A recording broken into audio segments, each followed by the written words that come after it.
So the only cultural shock I guess I got was when we went to your hometown for a funeral. We'd already been to one, but it was sort of more low-key.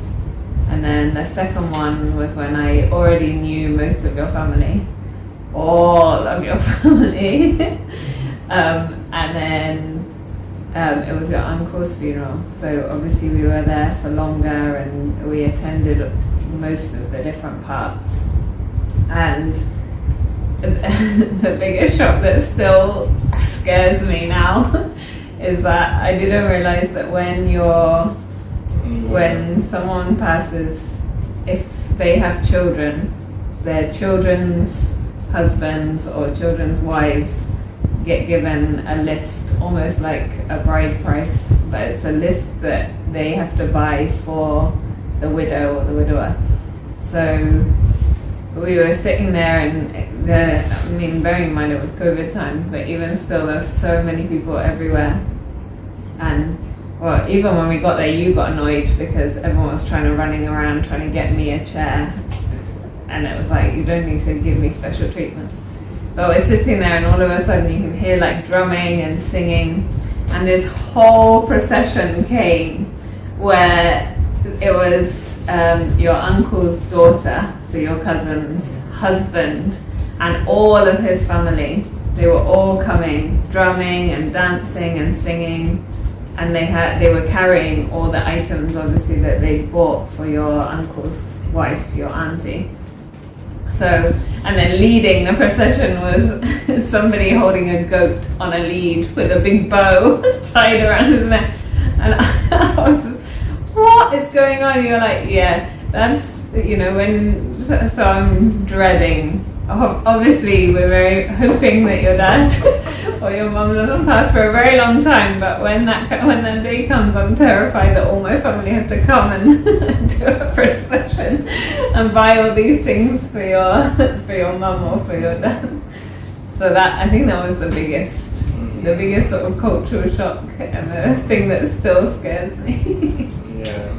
Yeah, with yours, I got to spend a week with your mom when she came to Ghana. So, her mom is really lovely. She's really funny. Even today is even her birthday, so happy birthday, girl.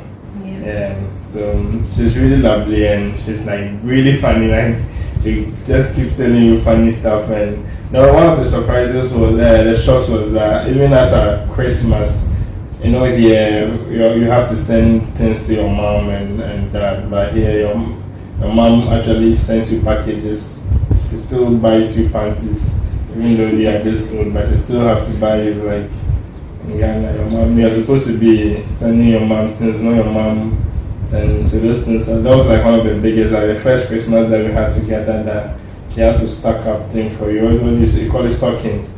Yeah. It's like, wow, even because I was thinking it's just when you were a child or something, but even as an adult, 30-something years, your mom is still sending you stuff. I'm like, really, those things you realize, you get to know that there's a big cultural difference. Whilst when here's Christmas, you need to send a whole rice or to your mom for them to be able to celebrate the Christmas. But whilst with you, I think your dad even sent you a package. Even this year, your dad sent you a package. It's like, yeah, and also me. That's which is really surprising and shocking. Like, wow, you're supposed to be sending your dad stuff, not the other way around. So and that's it. And everyone has been lovely in your family so far, especially your mom. And funny enough, most people don't even know this, that I've not really met the dad in person. We just speak on Zoom, and that's really also funny because before we got married, as you know, in Ghana, you had to see both parents. And she was like, no, I don't belong to anybody. I am my own person. You don't need permission from anybody. And I was like, oh no, shut up. I'm not going to do that. So I called the mom and the dad, just the three of us in the meeting, and then I made my intention clear to them, and they were like, oh, it's fine. Your dad was like, no, you said that they could get a bride price for that. And you said, oh, you could get a MacBook, and it's like, no, I'll take it. Then yes, initially they were just joking about it, yes. So that was the only that we I've spoken to the dad, but so we banter on Facebook about he's a Chelsea supporter, so that's also another negative that one of the few mistakes that I've done. Yeah, so yeah, it's been those few things that was like, it's interesting that, because I can't believe that if I was married to a Ghanaian lady, there would be no way that I've not seen the dad in person and the marriage would have happened. No way. Oh, and you would have had to have done a break. Yeah, that's another thing too. So what are some of the challenges that you face and have you overcome it so far? Well, like you mentioned lockdown, I think that was probably going to be our biggest test almost, and actually, like you said, it was fine. Obviously I haven't been able to go to the UK.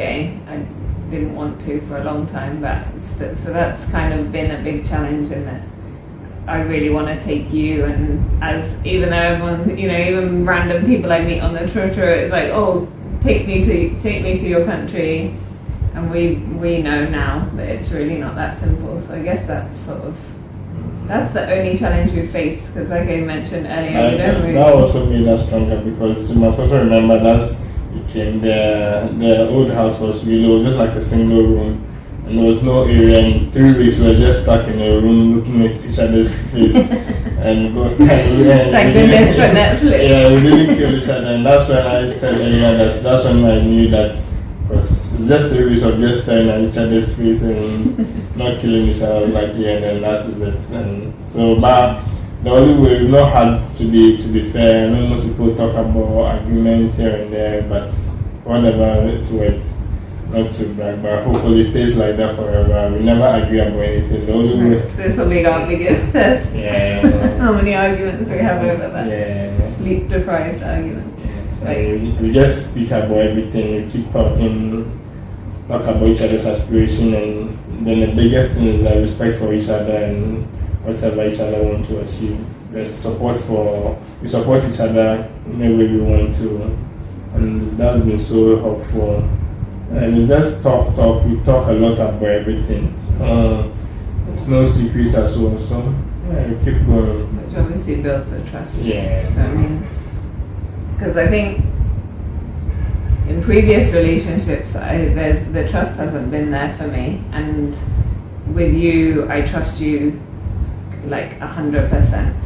Whether you can, 99.9%. But even I've used the example before where one of my friends from work, she's very beautiful, very slim, has an amazing personality, and there was a time where I think we went to Potbelly and you were sat away from me, I was sat over here chatting to other people, and you were chatting to just you and her were talking, and ordinarily I'd be like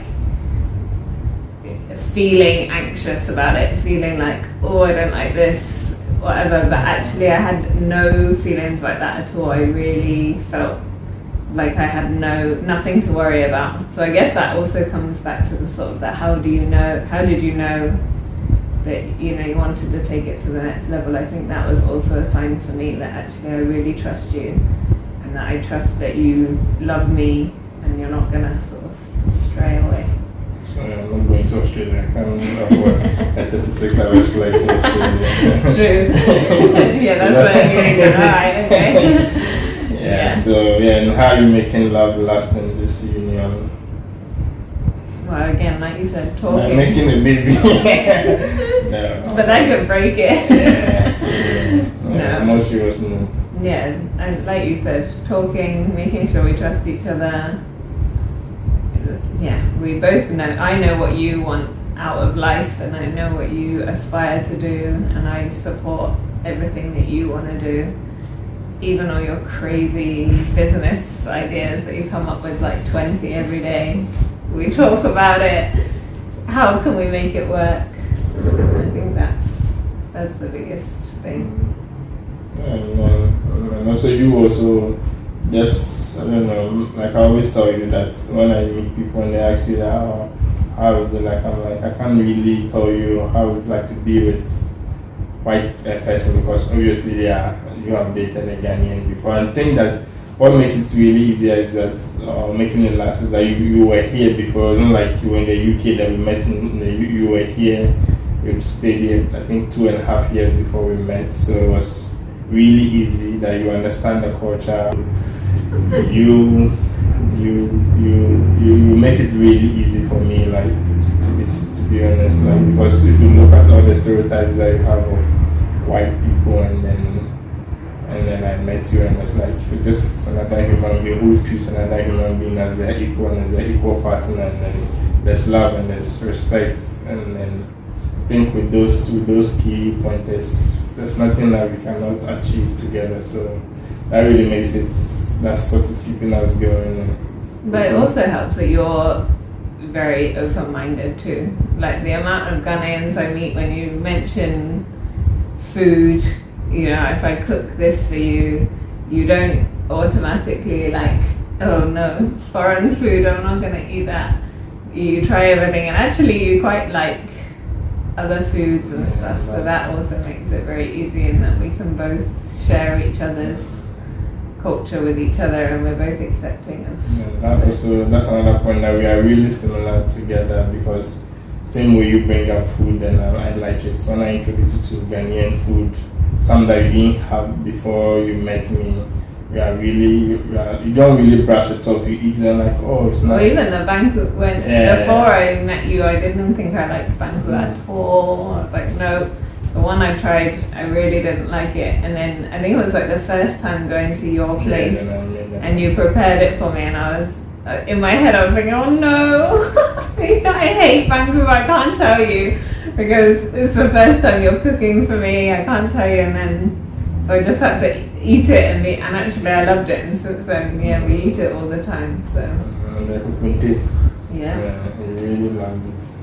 Yeah, so it's both ways. I always tell people that you can't really tell someone, you just need to meet the right person and just have the right mindset.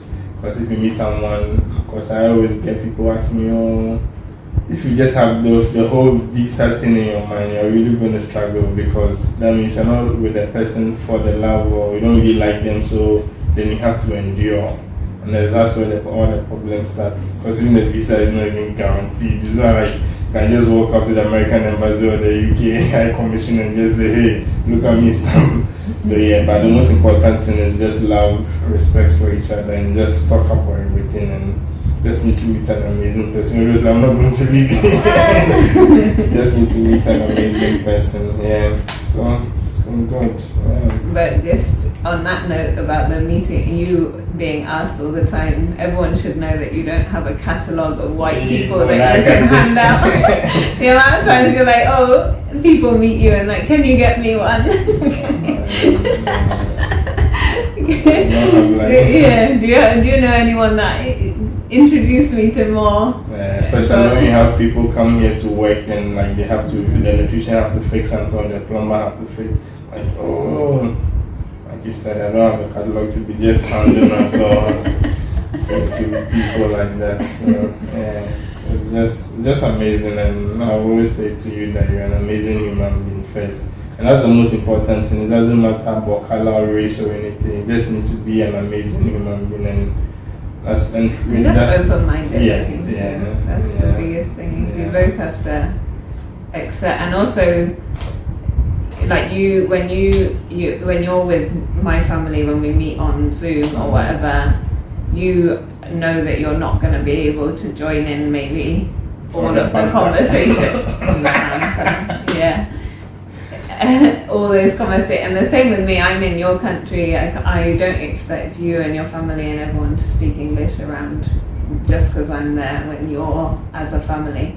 So I think it's those kind of things, that accepting that not everything is going to be easy all the time, but actually if you love each other and you want to be together, you'll make it work. Those that have to carry the boats with their boat divers. In a few years time, your sister Kara will be the one holding the goat. Anyway, it's been good. And thanks to